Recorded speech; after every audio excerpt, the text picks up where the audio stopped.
Camilla Parker Bowles et le prince Andrew partageraient une relation tendue, la duchesse de Cornouailles n'ayant apparemment pas oublié le jeu politique du duc de York.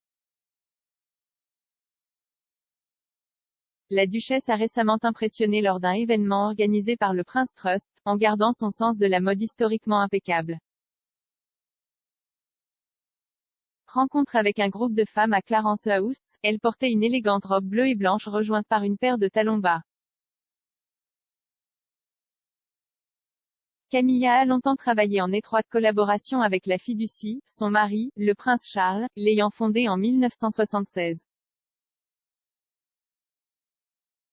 Aider les jeunes à acquérir des compétences et de la confiance grâce à des cours gratuits, il vise à inciter les individus à créer leur propre entreprise et leur propre carrière. Au cours d'un thé avec 6 jeunes femmes, elle leur a parlé de leurs expériences avec la confiance avant la campagne brillante Breakfast de L Organization. Camilla a travaillé sans relâche dans le domaine public, se préparant à une vie de service à la tête de la famille royale.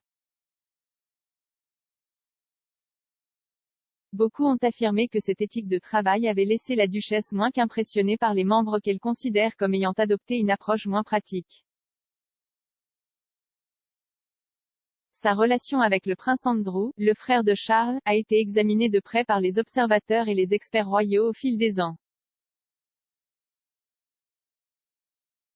Lorsqu'elle n'a pas pu assister au mariage royal de la princesse Eugénie, la fille d'Andrew, en 2018 en raison d'un engagement antérieur, des rapports faisant état de leur mauvais sang apparent ont fait surface. Une source a confié à Richard Kay, un journaliste royal, que la duchesse n'avait pas oublié comment Andrew l'avait traité pendant les années difficiles qui ont suivi la mort subite de la princesse Diana. Ils ont déclaré, Camilla a toujours pensé que Andrew aurait pu faire plus. La reine écoute Andrew et il aurait pu aider son frère à une époque où il avait peu d'alliés au sein de la famille. En fait, j'irais jusqu'à dire qu'il était profondément inutile alors que le soutien aurait signifié une énorme somme pour elle et le prince. En repensant à l'époque où il y avait peu de sympathie du public pour Charles et Camilla, sinon une hostilité ouverte, il s'agissait d'Andrew faisant de la politique. Camilla n'a pas oublié, cependant, un ami de la duchesse a ajouté, elle aime Eugénie et sa sœur Béatrice. Monsieur Kay a écrit, je peux révéler que Camilla a envoyé une lettre manuscrite à Eugénie pour s'excuser de ne pas pouvoir y assister. Camilla a assisté à un événement à l'école Cratty, une petite école primaire du domaine de Balmoral dont la famille royale est connue pour s'occuper. Un habitant a déclaré à Monsieur Kay, nous sommes habitués à voir les membres de la famille royale, ils font partie de la communauté Cratty, et franchement, ils peuvent venir à tout moment. Je ne pense pas que quiconque aurait été trop surpris si les fiançailles avaient été annulées à cause du mariage.